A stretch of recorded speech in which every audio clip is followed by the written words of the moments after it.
Hi everyone, this is Shayna O'Connor from TrueBloodFansource.com. I'm the owner and administrator of the site, and I'm basically the person, if you follow all of the news we post, I'm the one that you see a lot of on the site. My name is a lot of places.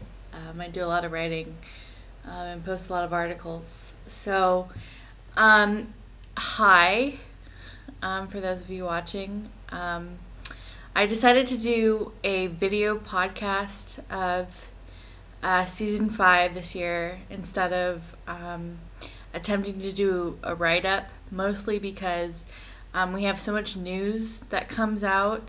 I am doing a lot of writing, so I wanted to do something where I could talk about the new season but not have to write about it. So I did a couple of these last year and then I stopped. So this year I'm gonna keep doing them because I kind of wanted to do something where I got out from behind all of the articles and people could actually see my face and everything and kind of know my personality. So today I'm going to just talk briefly about last night's episode, which was entitled Turn, Turn, Turn, and it was episode 501, the season premiere of True Blood Season 5. But before I do, I have a couple of announcements. I don't think I'm going to put this out on the site, but I am going to be going to Comic-Con. I know that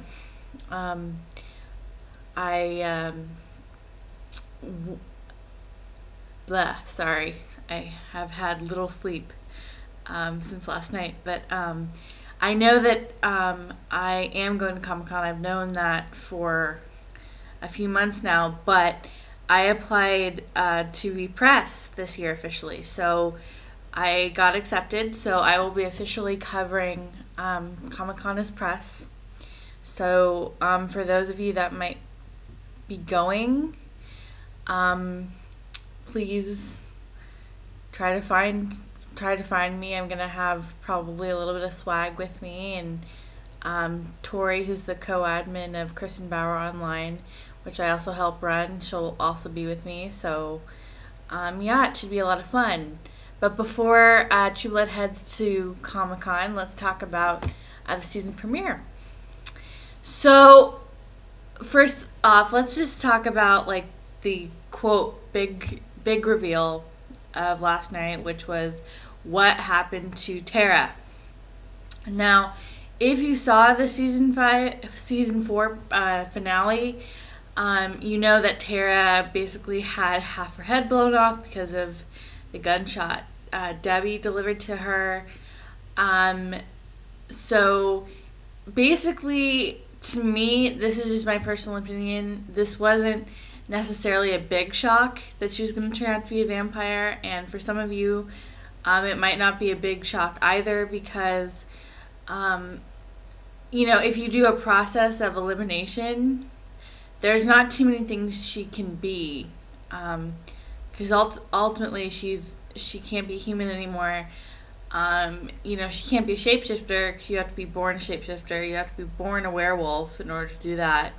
And we already saw the ghost last season, so to have her be a ghost again and to have her be present throughout the entire season, you know, she'd have to be a vampire. And we know that Eric and Bill were busy because they just killed Amanda Flanagan.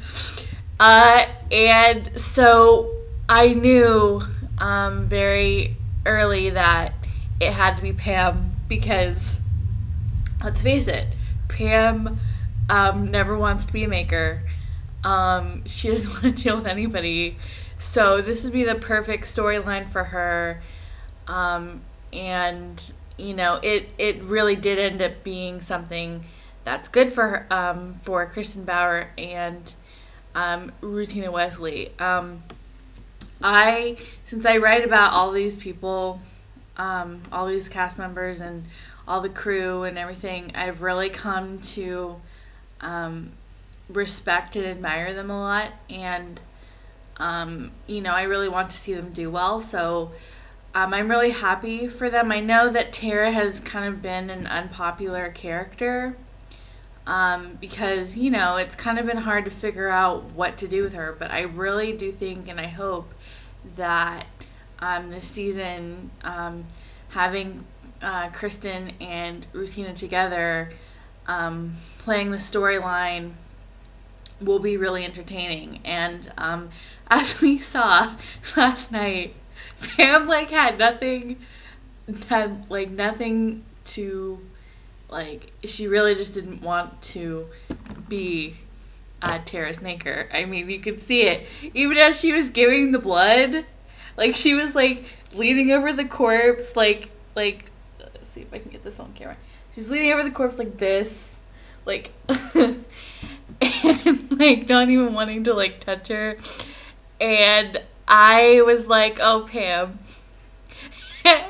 I mean, she always has the best one-liners, but how do I know that she won't come out all fucked hard? It was a great line. It's those kind of lines that that you shouldn't be laughing at because they're so wrong, but they're so right. So her having to do that and then climb into the grave, and she's like, dude, I've totally done this before to Sookie and Lafayette. I mean, it was just hilarious. And the tracksuit, the Walmart tracksuit was like the pièce de résistance. But if you don't have HBO Go, or if you haven't been on HBO Go yet, I highly advise you to go there because they have all these little videos that you can watch as you rewatch the episode. And they had commentary from Kristen and Chris Bauer and Yanina Gavankar and Jim Parrick. So, it was a great experience. And in one of the videos, Kristen talked about having to climb into that hole, and she was actually, don't fear, she wasn't cold when they were filming that. She said that the ugly tracksuit enabled her to hide lots of warm packs and long underwear, so she was fine, and I'm sure Rutina was fine. I'm actually surprised that they didn't have Rutina on a little bit talking about that, but I guess they're saving it for today. If you haven't heard, she's going to be on HBO Connect today doing a chat. So I just thought that whole storyline was well done. I mean, even when Pam climbs out of the grave and Sookie and Lafayette are waiting for them to rise, Pam's just give me the true blood, and then she tastes the true blood and she's like, oh my god, this is disgusting. And she's she wants nothing whatsoever to do with Tara. But I don't think that she quite realizes what kind of a deal she's made, because as much as she just wants to turn Tara and be done with her, we all know that you can't just do that to a new vampire. I mean, you have to, especially now, because vampires are in trouble because they've been eating humans and all this stuff. So she's gonna have a lot to contend with, and Eric's not there, so she can't go to Eric and say, Eric, what do I do? Because he's busy. So moving on to Eric, and I'll come back to Sookie and Lafayette in a little bit, but moving on to Bill and Eric. I mean, the scene where Eric is cleaning up at warp speed while Bill is talking on the phone is really funny. But I'm glad that they have sort of a bromance of sorts going on between Bill and Eric, because it was getting really old to have this antagonism between them. to keep going on, because this is season 5 and they've had it since season 1, so you kind of have to change it up a little bit. And True Blood in itself is a crazy, crazy show, but I think that people who are fans of the show, like you, it's a little bit shocking when you first come back to it, but once you come back to it, then you sort of learn to like see past all those crazy things, and you really start to look at the characters. And for Bill and Eric, I thought that, you know, they're growing in a positive way. Just because, you know, we're seeing different sides of them, and I have to say that I really love Nora. She seems to be the type of girl that kind of calls Eric out on his shit, and especially since Alan Hyde's Godric was killed in season 2, it's good to see her character come in, because, you know, I think it kind of fills in that gap that was sort of left after the writers killed Alan Hyde and they didn't, or killed his character, and you know, they didn't really realize what the implications of that were until later. So I think that she's really good. I mean, the incest thing, I've read a couple of things. People, I've read reviews. People are like, oh my god, like, why do they have to like keep saying it? You know, the whole incest thing, like, she's my sister, and I kind of agree. But like, I read a snarky review from Vulture this morning, and you know, they said, oh, they have to keep up with the people from Game of Thrones. So of course, you know, it's not incestuous. You know, vampires have sex with their makers and their you know, their siblings from their makers all the time. It's in the books. It's not really like a huge big deal. But I don't necessarily think that they had to hit the audience over the head and keep saying, oh, she's my sister. But the fact that Nora like stopped and got pissed at Eric when they're in the middle of having sex for having his phone, I kind of thought that was sort of hilarious, because she's sort of another strong woman, and I think that Eric needs that, because he can be, you know, especially with the whole Sookie thing. I mean, he's been sort of infatuated with her the whole of season 4, so it's nice to kind of see him get a proverbial smack back to reality once in a while. And Bill, you know, Bill was great, and like I think that the dialogue, I loved the scene between him and Eric in the trunk. that was good. So yeah, they were you know, they were really good, and I enjoyed all of the banter. I thought it was really well written. Let's see, who else is on my list? Jason and Jessica. First of all, Steve Newland coming back was a little bit random. That's just me. But when you get that scene, and if, you know, you follow HBO on Facebook and you downloaded the script pages, you'll know that, you know, the script pages were for that scene between Jason and Reverend Newland. So I knew on, I guess it was like Wednesday or Thursday, that he was going to say he was gay and blah blah blah.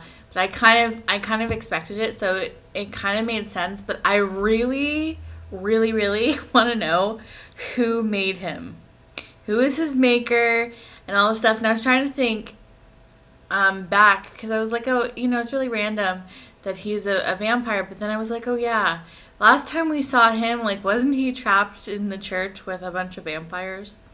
And so it was probably one of them. But I'm really anxious to see who his maker is, and I hope that they investigate that. But the fact that Jason let him in, I was like, dude, you shouldn't trust a vampire, like, ever, because, you know, they're really good at lying. So, you know, it was good that they had that scene. I thought it, Michael McMillan played it off really, really well. And I'm glad to see him back because he's been involved in the True Blood comics, but he hasn't been on screen, so it's nice to see him back. And so that's going to have a lot of consequences, but I loved when Jessica like burst in and she's like, you need to get the fuck out, Jason is mine, blah blah blah. And then he's like, who the hell are you? She's like, well, my maker's the king of Louisiana and he's at a tower right now, so that basically makes me the queen,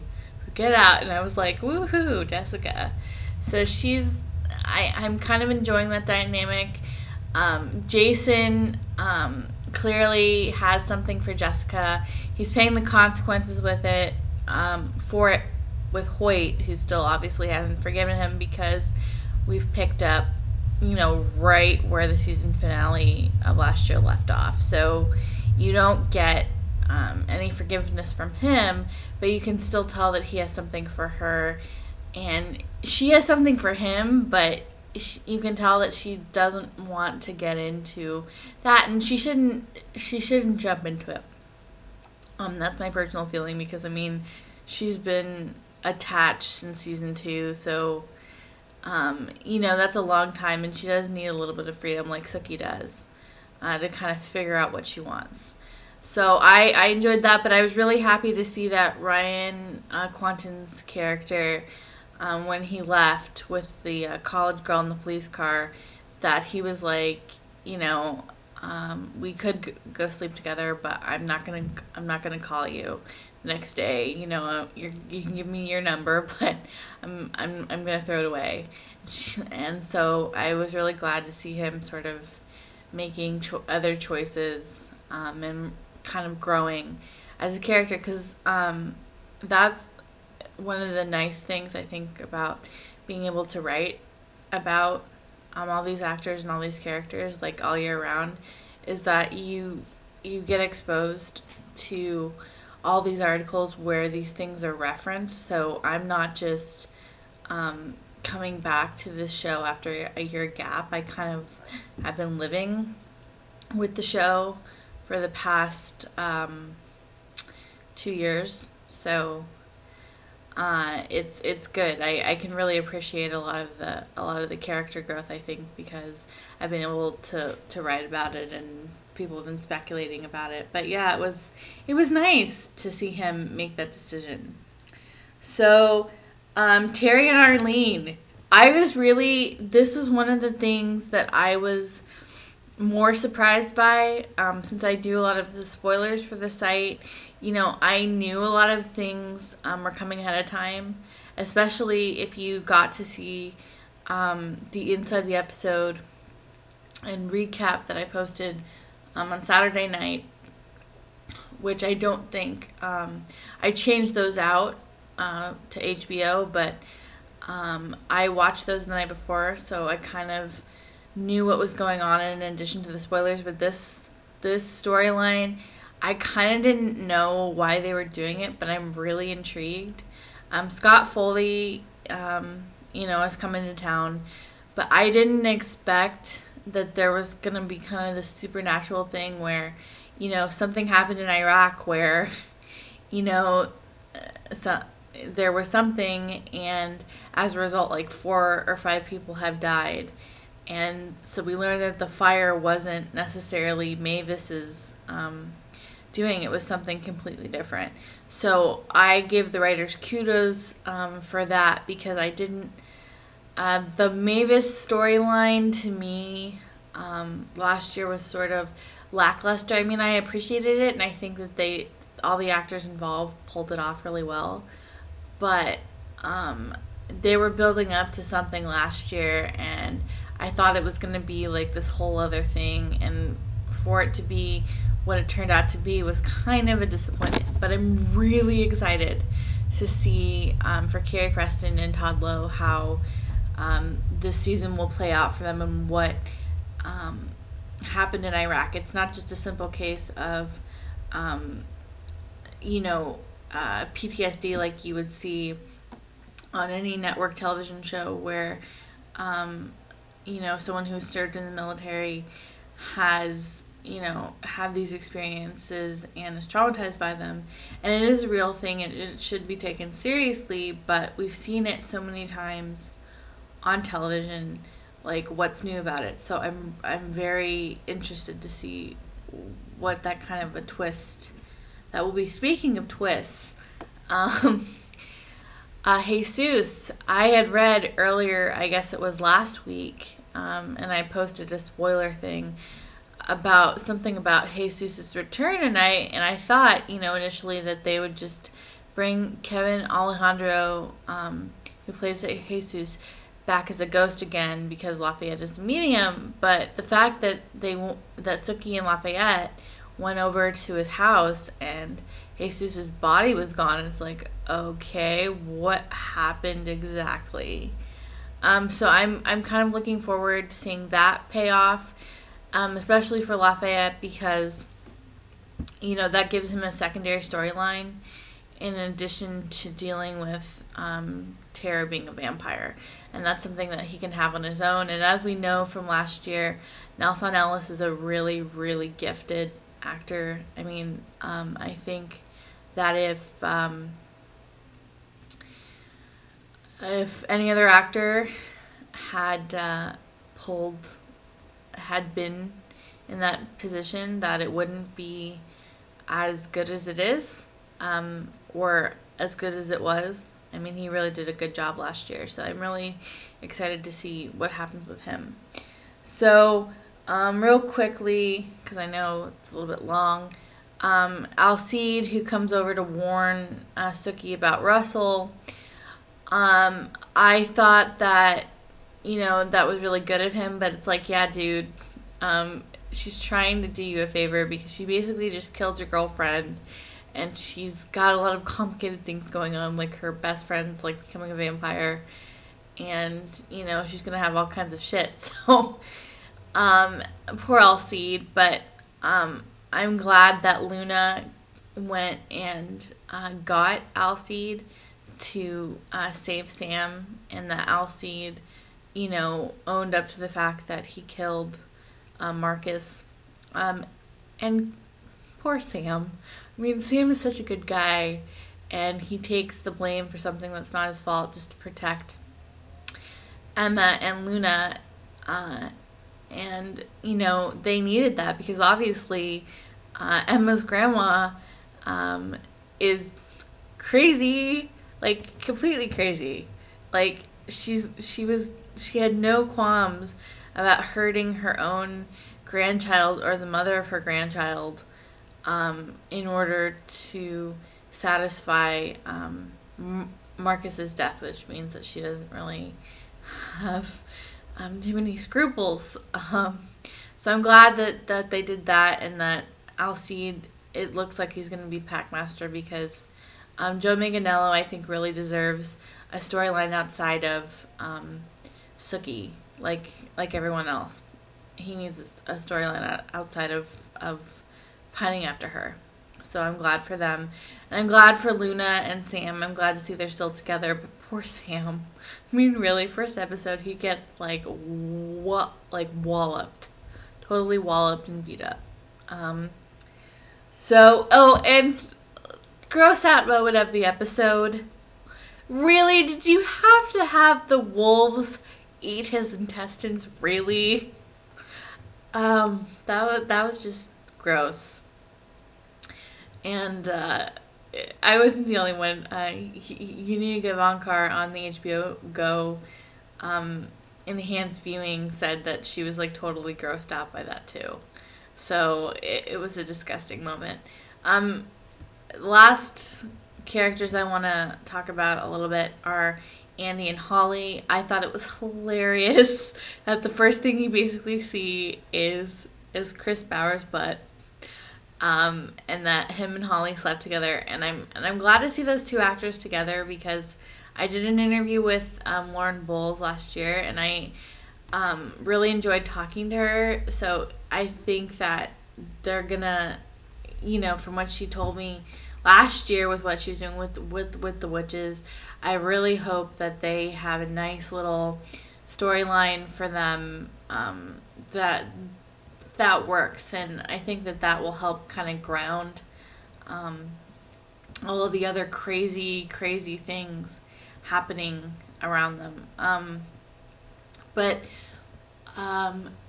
just to go back to to Sookie and Lafayette just for a second. Was it just me, or did other people think that Sookie and Lafayette waiting for Tara to pop up was kind of like waiting for a Pop-Tart to pop up in the toaster?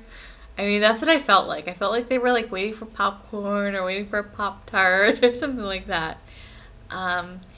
So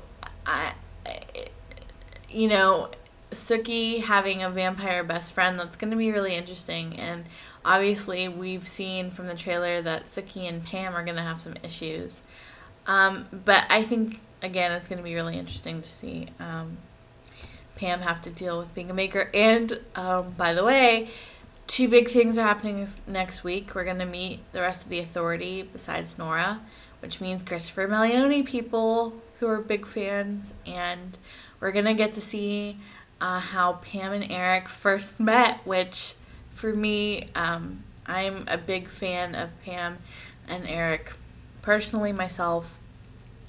So I've been waiting a really long time for them to show that, and I'm really, really, really excited. So I think that's about it.